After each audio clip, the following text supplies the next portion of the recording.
and it says that this hangout on air is live. And I'm still recording my journey of doing this long running code kata of building a Get Ride application. So, with that said, what does that really mean? What am I really doing? Well, I'll tell you. First, I have to make sure that my headset is actually plugged in. Everything's plugged in. All right, so let me go back. So, what I'm doing is I've used some inspiration from domain driven design, and I've identified some domains: ride domain, account domain. And then I have this overall app.foundation. Okay. And I've been building this little Get Ride app. All right. And building the app in regards to the UI, I've recently added a navigation bar in which there's two navigation items. There's a ride and an account. The ride is what we're looking at right now. So you can, well, you can say, I don't know, 21 Jump Street for the pickup location.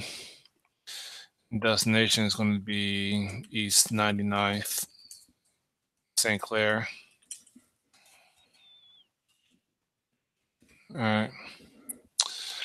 And you can like price that, and we see that it's from 21 Jump Street to East 99 St. Clair is $5. And so then you could say pay with, and you can choose a card such as Visa.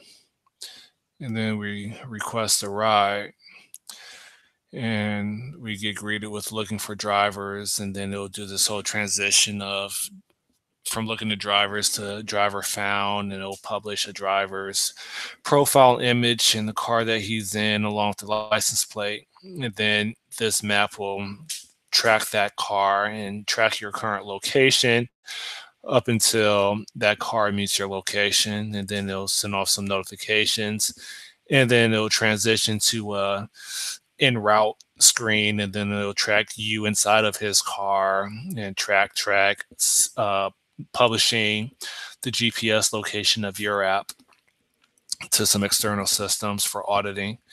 And then eventually you'll get a notification when you get dropped off. So that's kind of it right now. So that was like the ride menu item that's set to default. If I click on the menu item or the navigation bar for account, then we have this account over here. Okay. So you can remove a card. And I think there's a bug in here the last time I messed around with it. But if we add a new card and we say that it's going to be Scott Ride, and then the card type is going to be a Discover card. And then we just start plugging in some numbers here. Sooner or later, it's validated, and then we'll just plug in expiration month, expiration year, and then plug in a code and hit add. Yeah, so there's a bug right here because I deleted the Visa, but it's still showing up. I think I understand why it's showing up. Actually, no, I don't. So there's a bug right here that I got to resolve. This isn't supposed to be here anymore. In addition to that, yeah, this is a new card that was recently added. Now, what else can I talk about? I said domain driven design. And so there's a ride domain and there's a account domain. In the ride domain, if I scope to that particular domain, I have a specification folder that consists of a specification library and a test library. The specification library consists of your ubiquitous language and your operations. The operations, when using type-driven design or type-driven development, I say that interchangeably, is going to flesh out your ubiquitous language, the very act of identifying your operations and the parameters of your operations are going to flesh out that language for that particular domain. Okay. So now what? Well, if we look at the operations for a ride specification, we see that there's modules for before ride, a module for during ride over here, and then there's also a module for after ride. And so if I go back up here, what I'm in love with, what I have a deeper appreciation for when it comes to functional programming, especially with ML derived languages, is that I don't necessarily have to look at the implementation details of a function to know what it does. I don't have to look at the source code or the implementation details of a function to reason about what it's doing. What I can do in functional programming, specifically with ML derived languages, is I could look at the function signature, right? I could look at the function type. And so, for example, before ride, there's a function type called request price that takes a passenger, a pickup, and a destination, and it's going to return a result, which is, if it's okay, it's going to be a price, and if that result is an error, it's going to be an error description.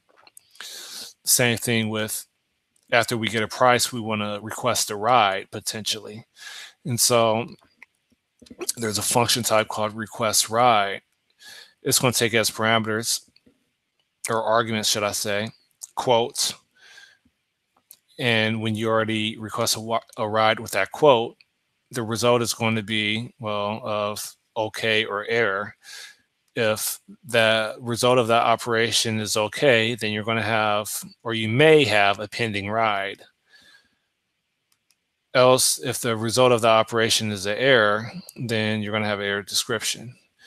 And then you also have like a cancel request that takes a pending ride and it's going to cancel out that ride. So let me start over. You have a cancel ride request of a pending ride that occurs that occurs as a result of requesting a ride. And again, when you execute this cancel ride request, you have a canceled ride. And so those are examples of the ride specification library. And then if we look at the ride tests, then we have tests for getting a ride. So control MO, these are all the tests for getting a ride. And I'm on the phone right. For cancel ride, these are the tests for related to canceling a ride. Don't confirm requests to cancel pending ride, confirm cancel ride requests, confirm cancel ride request results in no pending ride. And also there's a file for ride ended, and here's the test right here for that. So that's for the ride domain. Okay. The account domain has a similar structure. If we scope to the account domain of this application, we have our specification folder, and it's consistent with the specification folder of our ride domain that I discussed earlier. In this case, you have account.specification. Again, it has operations and it has language. When doing type-driven development, identifying the operations of your domain is going to flesh out the ubiquitous language of that domain. So in our operations, we have query bank card supported. which, well, is going to take a unit and it's going to return all the bank cards that the system is willing to support or accept. And then you have query bank cards in which you provide the account of the user. And that's going to result in, if it's okay or successful, a validated list of cards that the user has registered already. Else, if there's any type of error when executing this operation, which has a dependency more than likely on an external system, hence web services, database server, etc., then we're going to have an error description. If this result is not successful, if this result is not okay. You also have add bank card and remove bank card. These operations take an account. So for example, for add bank card, it takes an account and it initially takes a not validated card as the second argument or parameter. So with the account and a card that has not been validated, we can add that bank card, right? We could attempt to add it. And if that attempt is successful, we'll have a validated card that's returned to us. Else, if that attempt is not successful, then we're going to receive a failure reason. And so if I drill down into the add bank card failure reason, it could be a connection, it could be the holder name, it could be expiration month, expiration year, security code, card number, card type, any one of these items within this discriminated union, or any one of these case values within this discriminated union could be the culprit for why adding a bank card failed. You have remove bank card, in which using your account as one argument and a validated card as a second argument. Hence, you can only remove a validated card. You can't remove a not validated card. So when removing a bank card for that particular operation, again, you have an account, you have a validated card. And if that operation is successful, then you're going to receive an updated validated card list. Else, you're going to have an error description. Okay. And that's pretty much it for the bank cards module. And then you have a whole bunch of records that are essentially records that wrap around these functions so that we can easily pass them back and forth to object-oriented structures such as view models. There's also transactions, which I haven't implemented any UI with, but with this transactions module, there's a pay operation or pay function type. There's query ride receipts function type, query cancel receipts function type. Again, I haven't actually implemented this yet, but I will eventually. And that is pretty much it. So this is me going through the kata of building a get ride application. I went over the account domain and the ride domain. Account domain, you can query the bank cards that you have registered for your get ride application as a passenger, so that when you request a ride, you could pick a payment type to extract money from, or should I say pay the fee for. So that's account. And the ride is right here, pick up and destination. Now what I want to do, hopefully in this video, is I just want to make an enhancement to this user interface such that when you click ride or click account, then it's kind of obvious what tab you're on or what navigation item has been set.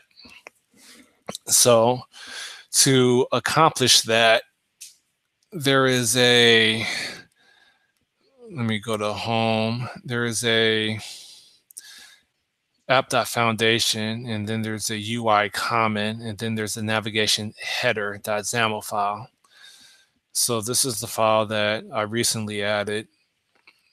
And these are the labels that I have. And so these labels have a gesture recognizer for a tap gesture, and that's how we're able to navigate back and forth between our ride domain and our account domain, because we have a command that we have that's data bound to this navigation header view model. Okay. So these are the request ride command, request account command, and that's what we see here in this XAML right here. Request ride is what we're binding to in our view model. Within XAML right here, request account. Okay. So what I want to do is this label, I want to, I don't know if I want to update the color or if I just want to make it bold. So like, for example, if I were to make this bold, I think I would say like font family or something, font attributes, say bold like that. And that might be okay. Okay. I think that's all I would do. So how would I accomplish that? Well, for font attributes, I think I would just, there's a couple ways of doing this, but off the top of my head, one technique is to bind this font attributes to my view model. My view model would, it could be, it could expose a property that is of type string, but I think it would be better that it may be enumeration. But either way, okay, either way on the view model, let me go right here. On the view model, we want to, let me kill all this. Let me get rid of all this unused stuff and close that. On this navigation header view model, what I would like to do is I need a way of saying that a navigation item is selected. So I could introduce a prop and then string, but I don't want a string. I think I want a enumeration. So specifically, maybe I'll deal with a string right now. Prop string, and then this would be a navigation item. Okay. And we wanted that to be private set. Okay. Now what? Well, what happens is when they click on a navigation item on the UI, I want this navigation item property that we just created to be updated with a value. So for example, on the write it requested, should probably have a navigation item equals and probably be ride requested, or you just call it ride. Okay. And for accounts, in fact, I'm just gonna make all this low cap. Okay. And for the on account requested, navigation item equals account, all low caps. Now what? Well, what I want to do is I want to say font attributes is going to be bound to our navigation item. Okay. And we're going to have a converter that we need to introduce. That's going to be static resource. And it's going to be we'll call it text to is bold converter until I find out a better name.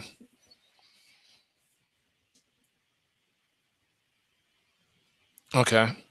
So the text to is bold converter hasn't been added yet, but we can add it right here. Control Shift A for our converters. And then for this class, we'll just call it CS.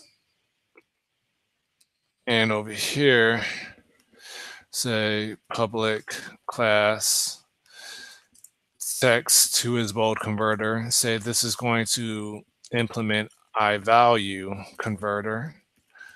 Okay. And so, I didn't mean to do that. What just happened? Undo that. Delete iValue converts her. Okay. That should import using Xamarin Forms. Then we implement that. Okay. We'll get rid of all this noisy code, unused imports. And this value will have saying var text equals value as string. Okay. And so then we can say, right now, we can say if text equals, and then you can say ride. And I think in C# we have to use parentheses. If text equals ride, then what? You could say return bold. Okay. And this bold is not recognized yet, but we should be able to say something like return xamarin.forms.font attributes.bold, like that. And that should be okay. Oh yeah, and we're in C#, so we have to use double equal sign. Oh yeah, we can't say then, we have to use braces. Okay. We don't have to use braces if it's just one line though. Okay. What else? Well,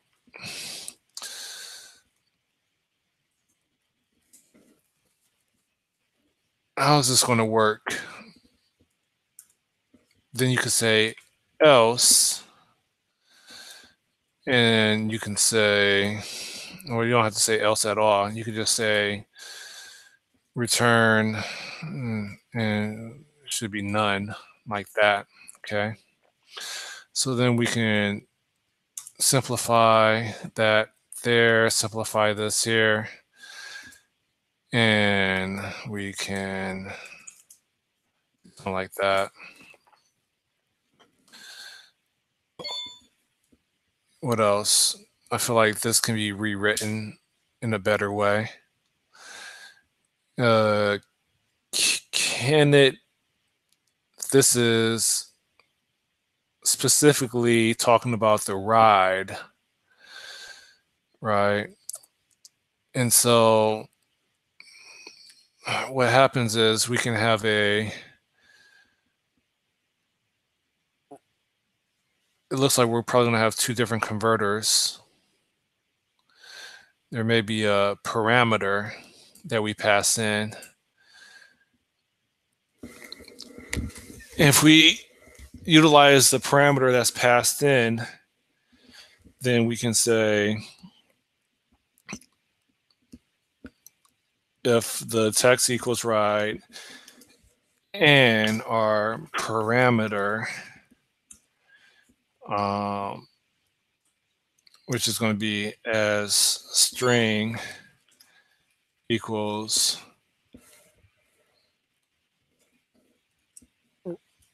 ride, then you do that, else you return none. So then you have var item equals, and you say ride, and define that up here. And then you just replace ride down here with that and that.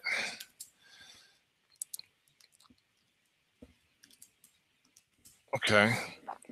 Which means that if we go back to our example over here, we can have a how's this work? Go back. We should be able to add another item called converter parameter and say that that is going to be equal to, and we should just say ride, something like that. And that should be okay. I don't know if I have to put single quotes on there or not. And so I would kind of do the same thing over here.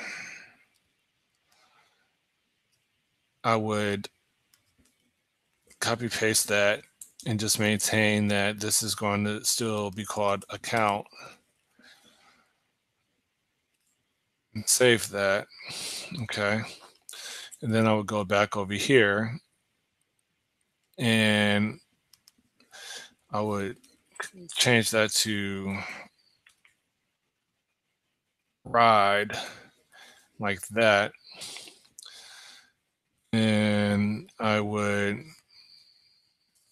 var account equals, and you can say account over here like that. Okay. But that doesn't make sense either. It's just parameter. So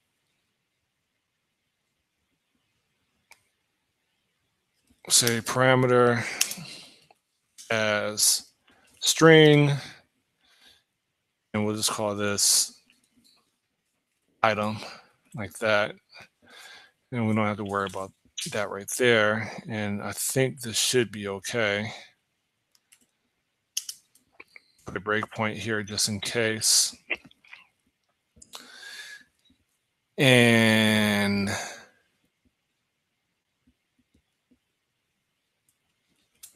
yeah, I think text equals value. Okay, I think this should be okay. So if I go back to navigation header, I need to go here and make sure that in my resource dictionary, I have I need to define XML namespace converters and say that that's going to be equal to converters, and I am in the UI common. Okay. And so then over here, I can say converters, Texas bold converter, do something like that. Oh yeah, and I gotta say key equals, and then Texas bold converter like that. So I think that's handled. And now I gotta make some sense of this over here so I don't have to horizontally scroll. Okay. Now what? Well, if I go over here, this is supposed to say accounts. Okay. And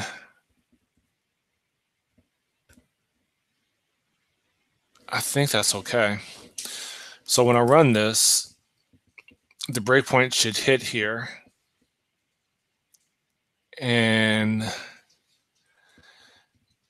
by default on my view model, I need to tell my view model that the navigation item will be on, will be set to ride. So specifically, I can do this over here and say that navigation item, boom, boom, boom, equals ride, like that. That should be okay. And when I run this application,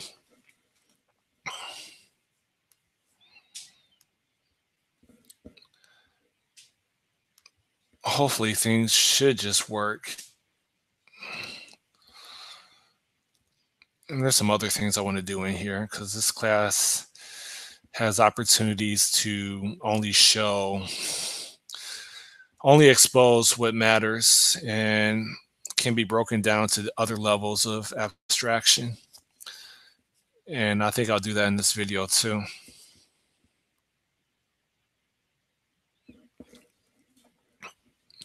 All right, so this text to his bold converter is here. Our value is ride, our parameter is ride. And so we can step through this and, what just happened? Did this do anything? If text equals item and parameter as string equals item, kind of expected it to, the highlighting to go over here. So I'll put that there next time. And then we come back over here. And so the first time we hit this converter breakpoint, it was right. Now this says if text equals item is set to account. But the text right here, the value is ride. So that is hitting return font attributes.none. Okay, that's what we want. So now if we go over here, we see that our ride is highlighted, or is bold, should I say, and our account is normal. And to make sure that this is still working, if I click on account should go to bold, and it doesn't. Ride is still set to bold. So is there anything I can do? And I think I know what I did wrong. So there's this whole notify property change that I don't think I did anything. Yep. Within Xamarin Forms, you still have to take advantage of notify property change if you want your data binding to actually work. So to accomplish that, let me go back. To accomplish that, there's going to be a string navigation item equals that right there. And so then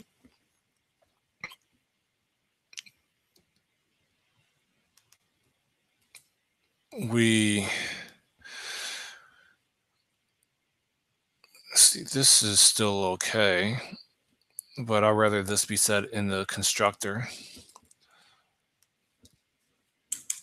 All right, something like this. Okay. And the constructor will say navigation item equals and say ride here. Okay. And then we can say that our get is going to return our, oh yeah, let's make that a member variable and use conventions. Okay. Our get is going to return our navigation item member, and our set is going to, how's this going to work? It's going to do a couple things. Our set is going to say that our navigation item is going to be equal to value, and that we need to call on, hold up, is it, what is it called? Notify property changed, and that expects a quotation. Why do you expect a quotation? There is no argument that's given that corresponds to quotation is F sharp specific. I think we're going to have to create our own method for on notify property changed for this particular case. So over here, I say void and hold up 1 second.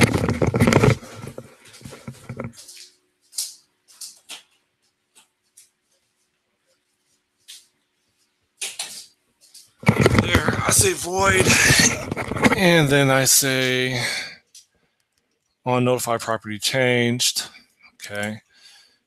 And in here, I think there's a something like caller member name or something like that.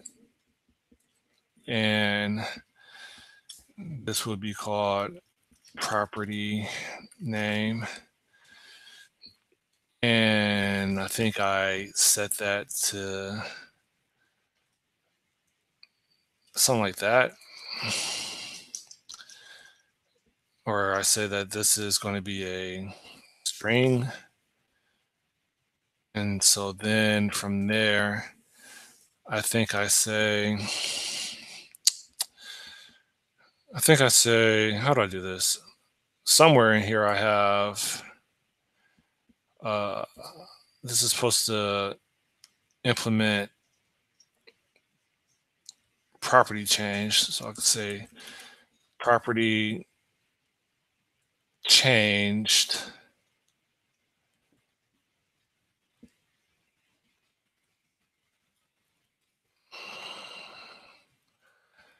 I don't see it in here. Is it notify property changed? And that's not what I want. Okay. So this is what happens when I'm mixing F sharp with, let me go back to the actual implementation. And over here, property change trigger.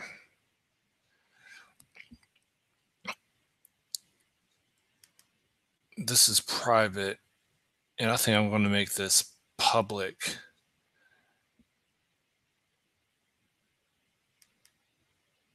I think I'm going to make this public. If I do, then notify property change, notify, I don't know, this looks like the same thing. If I do that, then I don't think I have to create my own notifier down here.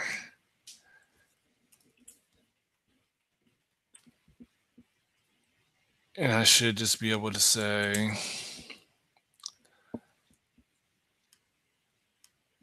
In this case, navigation item, something like that. It's red squiggly because it's not recognized because I didn't compile. If I compile this, it should get picked up. Specifically, me making this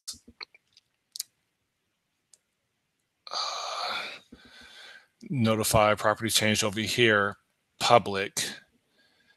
Now I still feel like this is the same spelling.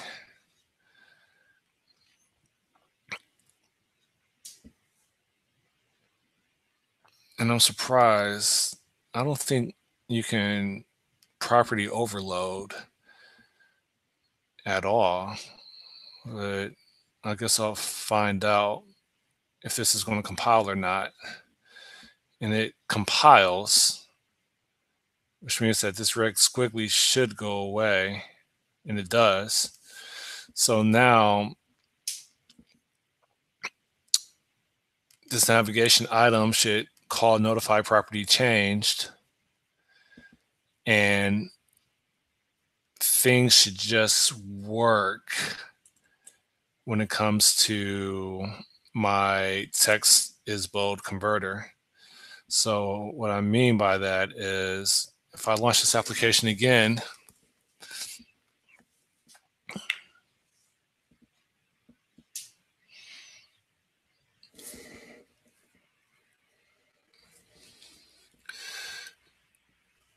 and so that's going to be building, the application is launching, and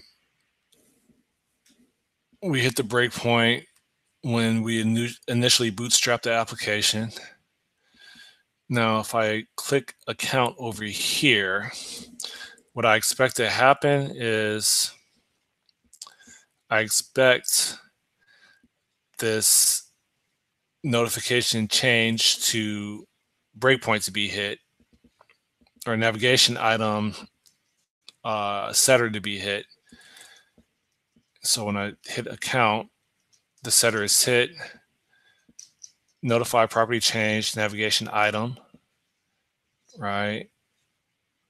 And if I run this, I expect my breakpoint on my converter to be triggered. Hit play. The breakpoint on my converter is triggered. The value should be account. Okay. And this should be triggered twice. I'm going to let go of the breakpoint and just run it. And now we have account that's in bold over here. Okay. So now theoretically, I should be able to toggle back and forth between ride, account, ride, account. And we see that the navigation item is bold based on whatever you select. And that's all I wanted to do. Okay. So that is done. I can check in that update and I can say that I added bold whatever to selected navigation item. Okay. And that's it. Commit all and push. All my tests should still pass. And all my tests should still pass. All my tests still pass, which I should have ran before I checked it in. And that's it. So collapse all this. Oh, shoot. I didn't mean to check in the deleted dead code. Commit removed dead code. Oh, come here. Commit that. And is there anything else?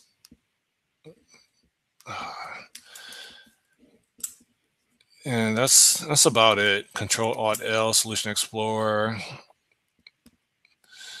and deleted unused import. Okay. And Yeah, that's pretty much it. So I'm gonna kill this. I'm Scott Nimrod recording my code katas. Adios, peace.